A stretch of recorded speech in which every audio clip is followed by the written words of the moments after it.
Hey there everyone, welcome back to Utility Sports. Really excited for today's video as we have massive news across the NBA as James Harden has opted into his player option for the final year of his deal with the Philadelphia 76ers, and then from there he is looking to work with the organization to be traded. Of course, most of this is probably not news to you, but we're going to be breaking down some of those potential trades, what that could look like for Philadelphia, what that could look like for James Harden, what city will he be playing basketball in next, and then really what will those packages entail, and what team will James Harden go to ultimately. We're going to touch all of that and more in this video. I'm very excited for it. If you do enjoy the content here at Utility Sports, make sure to leave a like, subscribe to the channel for more, and I do want to quickly say there's going to be a few prerogatives here for Philadelphia in moving James Harden. First of all, the preference is going to be to move him to a Western Conference team. I don't foresee them making a move to, say, help the Miami Heat by giving them James Harden. I just don't see that as a likely outcome, a likely possibility while they're trying to compete in the Eastern Conference with Joel Embiid. Secondly, they're looking to get good established players that can help them win right now and get further than the second round around Joel Embiid and Tyrese Maxey. I think Maxey's really the pivotal piece here in this deal. And then the third thing, if it means that they're getting draft picks, you'd have to look at them probably utilizing a third team or maybe even a four-team type of trade where assets are then being redistributed to other teams for players that can help Philadelphia, because again, the goal is to win. And perhaps that could even mean getting off of Tobias Harris's contract in a potential James Harden deal. So there's a lot to break down. There's a lot to potentially look into with this James Harden deal. So let's go ahead and go over to the trade finder now. Typically, when we're doing trades on the channel, I typically have them already planned out. I wanted to do this more live. The reason why is I want you guys to hear my thought process of what goes into some of these trades. I do have some good rationale behind some potential packages already, but I think this is going to be a really fun way to kind of discuss and learn about what I think has to happen in trades. So as expected, we're going to start with the Philadelphia 76ers, and I do want to start with one rumored team, and that is the New York Knicks, who I 100% do not see going after James Harden. Now, is it possible that I'm wrong? Maybe, but I just don't see it. I do not think James Harden's going to be a New York Knick, and given the fact that he's 33 years old, I just want to go back to last year. Remember, the Cleveland Cavaliers had interest in Donovan Mitchell and ultimately decided to not use all of this premium asset collection that they have. Look at how many picks that they have. It's just a massive haul, a massive amount of selections. They didn't feel like trading for a pre-prime Donovan Mitchell was worth a fat collection of this. Okay, they didn't want to give up a collection of good young players. They weren't interested in doing that for Donovan Mitchell at the wrong price. So flash forward to this year, do you really think that they're going to do this for a 33-year-old James Harden? The answer to that for me is no. And secondly, the 76ers aren't interested, in my opinion, in sending him to an Eastern Conference team to begin with. The Knicks, highly competitive, we're a second-round team just like Philadelphia. Why would you want to help New York get to where they want to go if you as Philadelphia is still trying to win with the MVP of the NBA on your roster? And because of that, I think we can safely eliminate the New York Knicks. Now, you look at their team, yes, they have the pieces to get there. RJ Barrett's a great starting point. You have Mitchell Robinson, you have Josh Hart, who just opted in. They're probably going to extend him. They've got a bunch of pieces. Obi Toppin, Emmanuel Quickley, Quentin Grimes. If you're looking at a team that has the assets to make a trade, this is one of those teams that is loaded with assets to make a trade. And that's why I've been super high on the New York Knicks future in the last couple of months, because I've foreseen the asset haul that they have and that they can offer in a trade to a team that would be very appealing. But I think it's not for a guy like James Harden. I think the attention would be on a guy like Joel Embiid, where they could shift their attention to him, try and bring him in the door post James Harden, depending on how this whole thing plays out for Philadelphia. Maybe it's a year from now, but the New York Knicks are not in a rush. You look at their draft picks, they are not going to rush into things. They have 4 2024 first-round picks, but worst case scenario, they could probably trade those down into future first and continue their asset collection haul moving forward, where they're just loaded with a ton of tradable assets where they can make moves with whatever decision they want to go with ultimately. So I just don't see him going in the East. Again, you look at Miami, yes, theoretically, you build it around a couple of picks potentially that you could reroute. Maybe Tyler Hero, which if you're Miami, like, do we feel great about it? Otherwise, you could build it around Kyle Lowry's contract and maybe like collection of Jaime Jaquez, Nikola Jovic. Again, what does that really do for Philadelphia? You're just making Miami better. I don't see them doing that. So I don't think Eastern Conference teams are on limits here. I think that they are completely off limits. So let's go to the Western Conference. And I think one big team that people are going to have a lot of interest in seeing if he goes there would be the Phoenix Suns. Now, let's look at kind of what Phoenix has to offer. So let's send James Harden over to Phoenix. I think this is a realistic possibility. I think Harden would like to play in Phoenix. I think that's probably his second preferred option at this point. We'll talk about his number one preferred option a little bit later on. But it's going to be centered around DeAndre Ayton's contract. You look at Durant, Booker, Beal, of course, cannot be traded now at this point. They're not going to trade Durant or Booker in a deal for Harden. The whole goal would be to have these four guys playing together on one team. Ayton is the odd man out, and you look at the salary, you're awfully close here now. Campaign probably goes out as well. And if you're Phoenix, you're looking for maybe a little bit of depth at the center spot. Montrezl Harrell, who opted into his player option, actually opted out of his player option. Something along those lines, right? Some type of depth piece that could, fill in a role for you. Maybe a Jaden Springer who's young. You're looking for something like this. You see the money's pretty close. Now, the issue with this is, if you're Philadelphia, why would you want DeAndre Ayton? And again, that's part of why I don't see this being a straight one-for-one trade, which is why we have to get a third team involved. And I think Portland is a realistic team to talk about as a potential third team. They have been rumored to be interested in DeAndre Ayton. He could make a good deal of sense for them. And perhaps Anthony Simons going to Philadelphia could be a starting point where you're looking at, hey, this is a younger player, very productive, put up a ton of points per game this past year. And I think really if you're Philadelphia, what you're counting on is a big step forward from Tyrese Maxey. And then maybe Anthony Simons filling in what was Tyrese Maxey's role this past season as kind of that tertiary player, tertiary scorer for the team. And, you can argue that that's not going to work. I would probably agree with you. You are breaking up a really great duo between Harden and Embiid, the most prolific duo in the NBA last year in assists when those two were combined together. So I think that there is, some flaws in making some type of deal like this, but I think Portland could be a team to watch where Ayton ultimately gets shipped out there. Maybe we could see some other collection of pieces.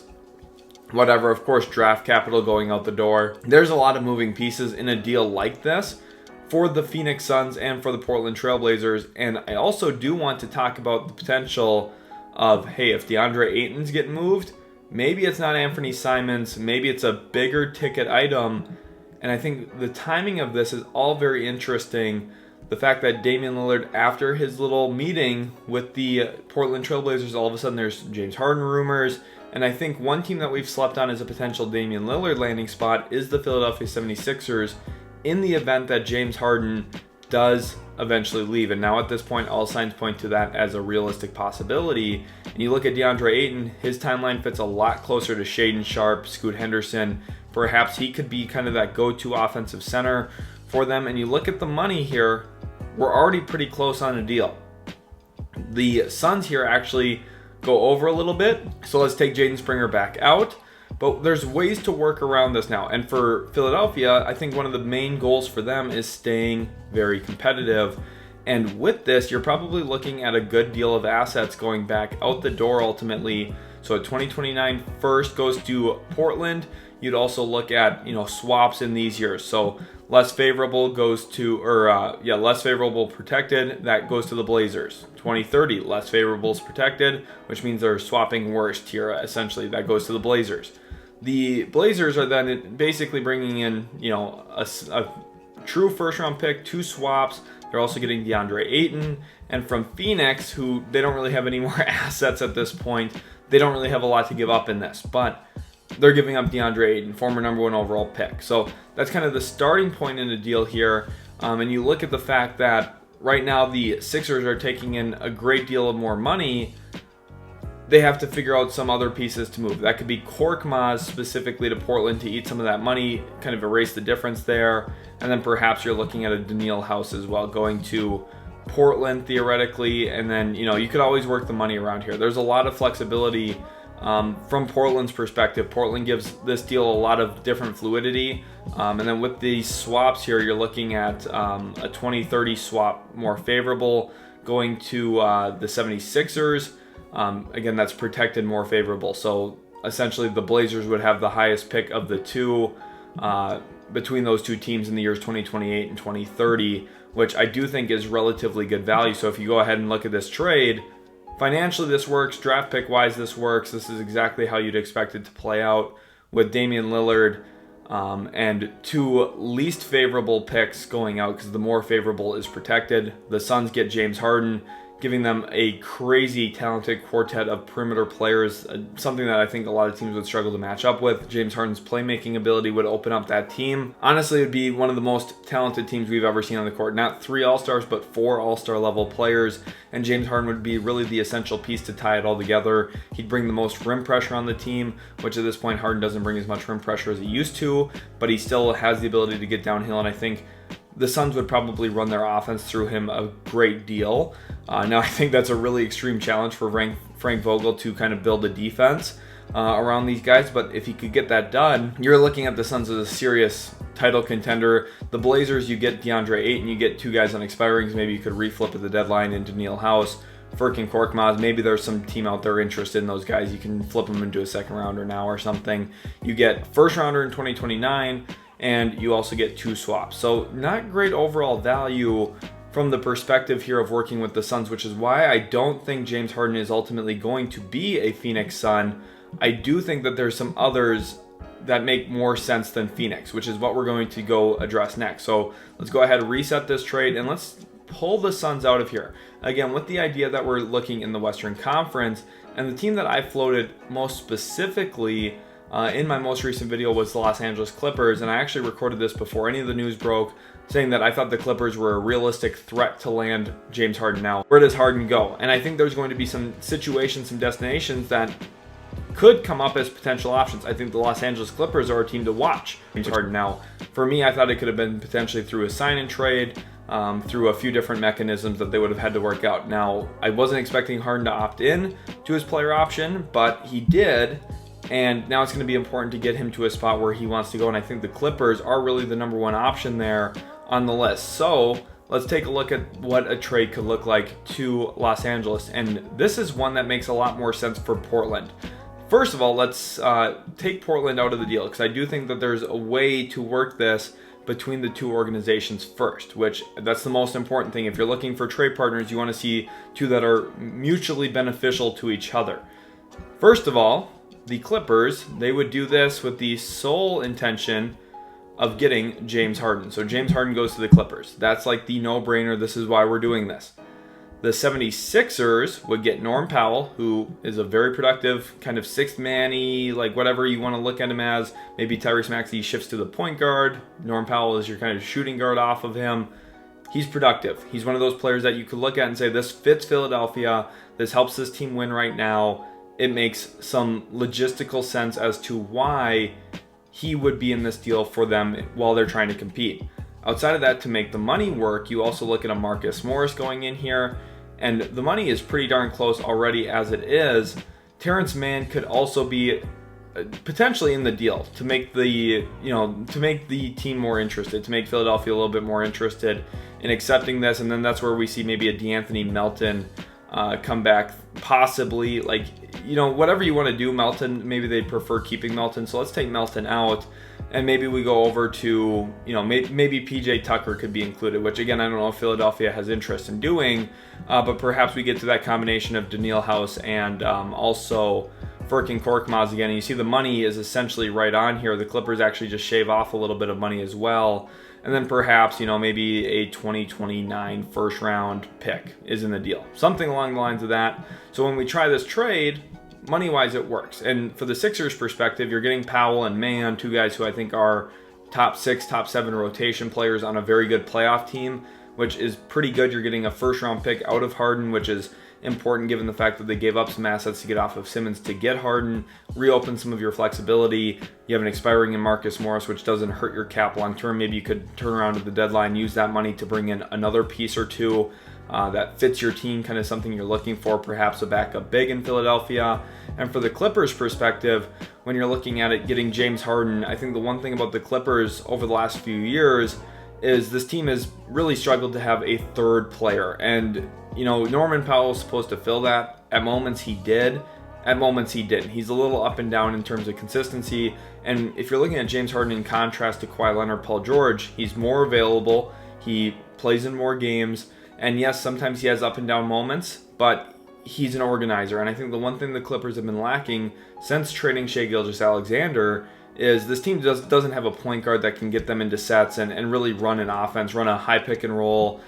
They're very reliant on Kawhi Leonard and Paul George to be the offensive creators. This also opens the door here for the Clippers potentially keeping Russell Westbrook. They add two other players who could fit on the perimeter in Korkmaz and House Jr. Like, whatever you feel about them, they're depth pieces. They could play minutes. Okay, so the money works out here. This is a theoretical option that you could consider. I do think that there's also another option, another workaround here. I want to kind of take out Korkmaz and House for now, and I want to leave this trio in here for the most part. What I want to do now is I want Tobias Harris to be included in this back to the Clippers. And now we're looking at something that is typically very unrealistic, nearly $75 million in money going out the door from one team. That's very, very tough to match typically, but the one beautiful thing about the Los Angeles Clippers is all of these middling contracts, which is where we would see Covington and Batum going back. And we're already within a pretty close reach here of some of those other contracts. Bones Highland could go back out too. And you're looking at a massive trade here of a bunch of players, 5 players for 2 players. But for the Clippers, you look at it as this is a massive investment into the current present team. We significantly improve our starting lineup. And if you look at the Clippers, everyone loves to praise their depth. I know I've done this as well. But in hindsight, looking back at the Clippers, you almost say, hey, outside of their stars, their starting lineup's actually rather weak. They just have a bunch of good players who would be like, hey, if that's your 4th or 5th best player, that feels awesome. They have a bunch of those players, but they haven't had like a solidified, hey, this is our 3rd best player, which is what you're getting here in Harden. Tobias Harris is also another very good player. The Sixers significantly fill out their depth. They also save themselves a little bit of money, gives them some room against the tax this year. They get a 1st-round pick, and they have a collection of young pieces. Terrence Mann, Bones Highland, of course, the 2 most notable young guys, but you get Norman Powell still in this deal. Nick Batum, Robert Covington can definitely fill minutes for them at key positional areas of need. The Clippers sacrifice the depth, but they significantly improve their starting lineup, where you would see James Harden likely playing point guard, Paul George at the 2, Kawhi Leonard at the 3, Tobias Harris playing power forward, and then you'd ultimately see Ivica Zubac at the 5, which is a pretty formidable starting 5, one with a bunch of guys who can dribble, pass, shoot, get to the rim off the dribble, and you have a very good screener in Zubac, and I think Harden, who's one of the better elevators of actual rim talent and maybe even non-talent from the center spot. Zubac would probably get the easiest shots of his career playing along James Harden, who's a fantastic downhill creator, decision maker out of the pick and roll, and I think because of that, the Clippers could maybe sell themselves on this as a potential option, but I don't think this is necessarily where it stops. And the reason why is, even with this, I find it hard to believe that this is what elevates Philadelphia, that this is what gets them over the hump against a Boston, a Milwaukee, a Miami, maybe Cleveland. Who knows what's going to happen with some of these teams. There's going to be some challenges for these organizations to stay at the top and be at the top. And for the Sixers, they haven't even made the conference finals yet. Now, that's a very hard thing to do, so I don't want to make it sound like I'm knocking the Sixers, but they haven't succeeded in that pathway around Embiid. So there's a lot of challenges here, and I don't know if this collection of players, while yes, it significantly helps your depth, I don't know if it's good enough to get you to where you want to go. So I almost want to reset this entire trade, and I want to get a 3rd team involved, and it's one we've already looked at, and I think that the rumors around Damian Lillard, they've been very intense this offseason. I think that there's a good reason as to why, and I think that it's very likely that we could see Portland theoretically in this deal where Damian Lillard does end up as a Philadelphia 76er through a very hush agreement here that Dame's not going to screw this up for Portland. He's not going to make his trade request public. He's not going to come out here and say trade me to Team X or Team Y. He's going to let the whole situation play out, and he's going to tell them internally, look, I'd prefer to play here or here. But if something comes along, please talk with me, talk with my agents, we'll make it work out. Damian Lillard, I think, is going to trust the organization to do well by him via trade if one materializes. Okay, again, there's a lot of projection here. We're talking about if one materializes. There's no guarantee, but we're covering our options, we're covering the bases here. Because if we don't talk about it and it happens, I'm going to be mad at myself for not talking about it. Because I do think that this 3-team framework actually does make a lot of sense with Dame going to Philadelphia. And you might say, well, how? These two teams don't have a lot of assets. The thing is, though, together they can combine their assets and make it work. So let's go back down and send James Harden to the Los Angeles Clippers. He's going here, and now for the Clippers, they have to make the money work here. And you look at where these teams are at, we're going to see Korkmaz go to the Blazers, and we're going to see Daniil House Jr. go to the Blazers as well at this point to make the money work. Again, we're going to go team by team here to make the money work. So Daniil House goes to the Blazers as well. Look at the money. This works financially for Philadelphia. Very, very close in money. Then when we go to the Clippers, we're going to save the draft picks for last, okay? When we go to the Clippers, we have them taking in about $35, $36 million in contracts, okay? Maybe that could mean that we, again, start this whole thing off with some players in that mid-range, okay? Norman Powell, potentially he could go to the 76ers still in this deal. Marcus Morris goes to the Blazers. Terrence Mann now in turn goes to the Blazers as well. So from a money perspective, and in fact, let's actually take out House and Korkmaz because I want to save those guys for last. Actually, I forgot I wanted to do that in this deal. So when we're looking now at this, we've got a lot of money to make up here, $28 million. Interestingly enough, Tobias Harris can slide into that, and we're actually relatively close on the money. Now again, they have a lot more money going out than they have coming in. So, and for the Clippers here, it's about trying to make money work from their perspective. Now, I've already shown in this video that they have the capabilities of doing that, and it can be pretty good to keep these teams fairly flexible and talented. So let's say Batum goes to the Blazers. Now, what I want you guys to think about here with Batum and Covington going to Portland is these become extra trade assets, kind of like what Washington's doing with Tyus Jones currently, where they could theoretically retrade these guys down the road. Of course, Covington's already been with the Blazers. We've seen them trade him in the past. Nick Batum's been with the Blazers. We could see them trade him as well at some point, where they turn these guys into maybe a couple second-round picks, whatever you want it to be. Theoretically, they could get that done. But there's also the pathway where maybe Covington just goes to the 76ers, which I do think solid framework to that as well. Now, in addition, we're going to see the draft rights to some of these young guys go out the door to Portland, specifically Kobe Brown.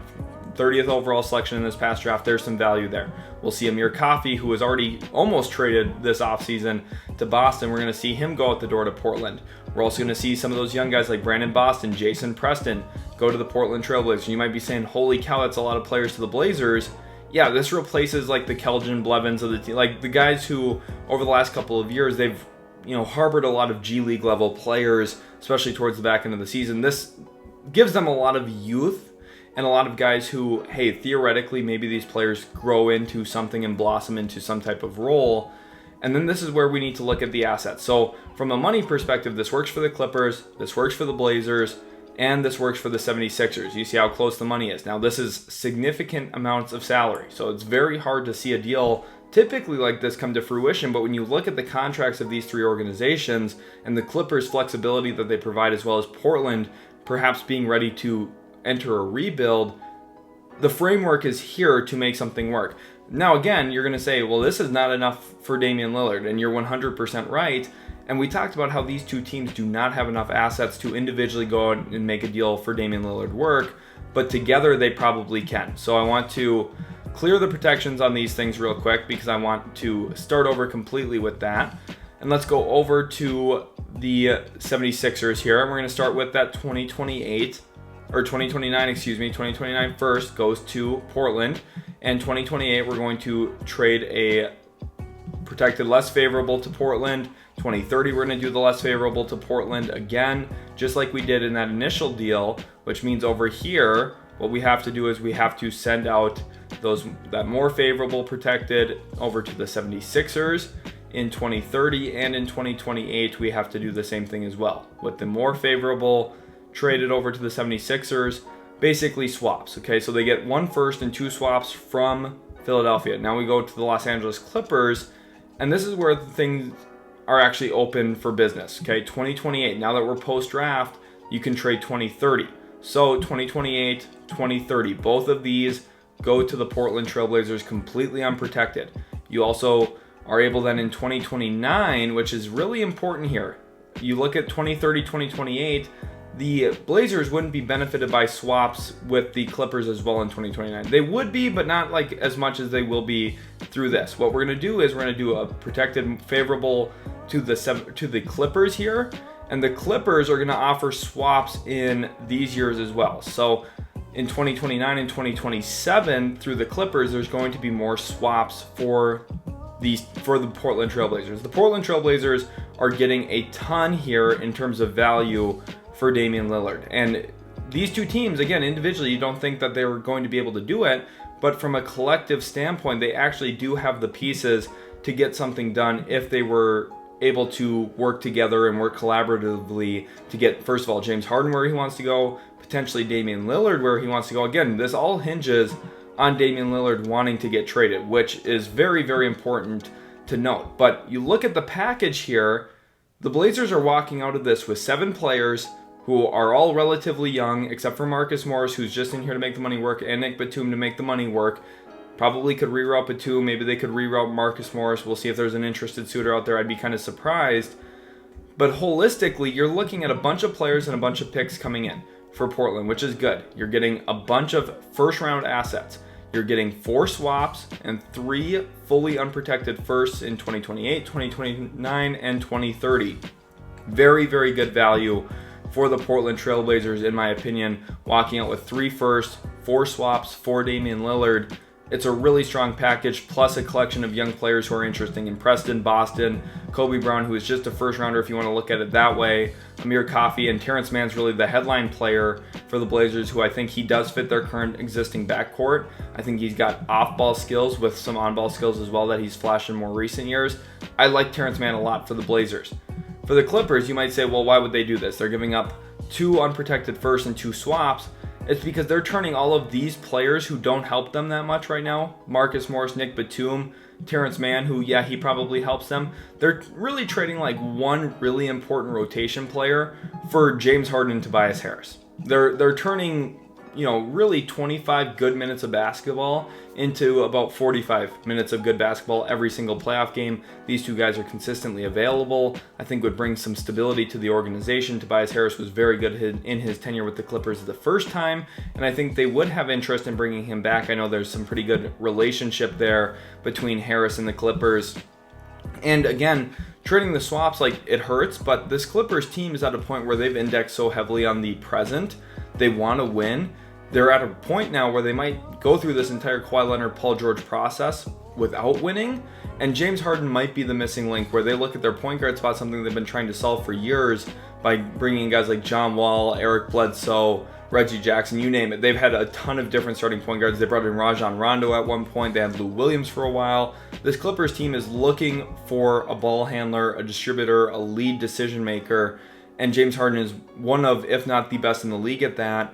He led the league in assists this past year. I think he could be a really great organizer for this team who can also go out and get his own bucket when you ask him to. Tobias Harris, I think, provides pretty good positional flexibility. I think this makes sense for the Clippers. You're indexing, again, even heavier now on the present, but if your only goal is to win with Kawhi Leonard, Paul George, this is your way to get there. This is your way to open that up. Again, like it's projecting, you're getting a lot of minutes per game and guys that are going to make you way better offensively, which is what I think the Clippers are going to ultimately need to battle with some of those top Western Conference teams, specifically the Denver Nuggets. James Harden gives them a completely different look and something that they haven't had on the roster this entire process.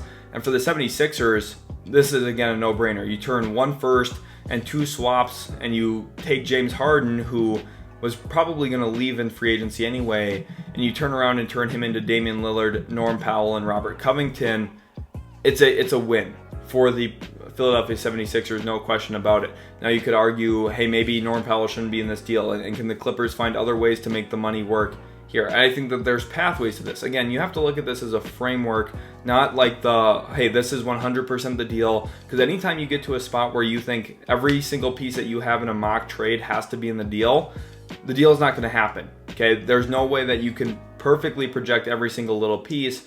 But if you can get to a spot where you think, okay, this player's maybe interchangeable, or the contract could be flipped here, maybe it's not this pick but that pick, that's when you're getting closer to something that makes sense. And this is really the whole point of the video, is talking about this 3-team trade framework, one that I think does have a lot of legitimacy. I think there's a very good chance that we could see a deal like this get done, which is crazy because Damian Lillard, again, it's all going to hinge on him and wanting out of Portland. Now, I think, again, it's going to be very hush mode if that's an actual situation that's ongoing right now. I don't think Portland's going to leak that, because it only hurts them and hurts their ability to make trades if teams know, yeah, Dame wants out.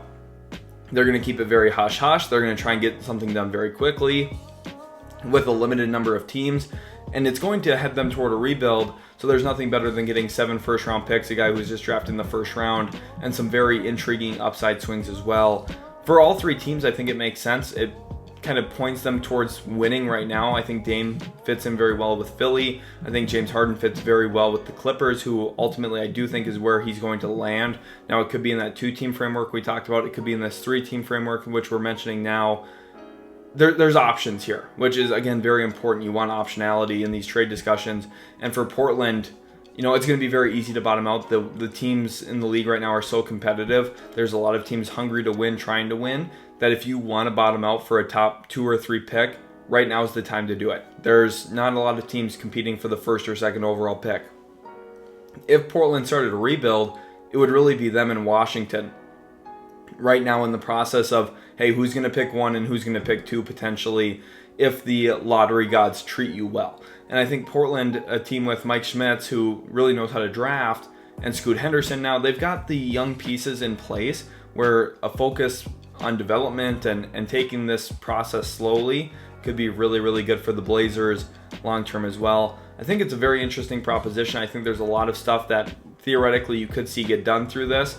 Again, a lot of crazy moving pieces, but it all really hinges on Damian Lillard and James Harden kind of forcing their ways to where they want to go, which in this case would be Philadelphia for Dame and the Los Angeles Clippers for James Harden.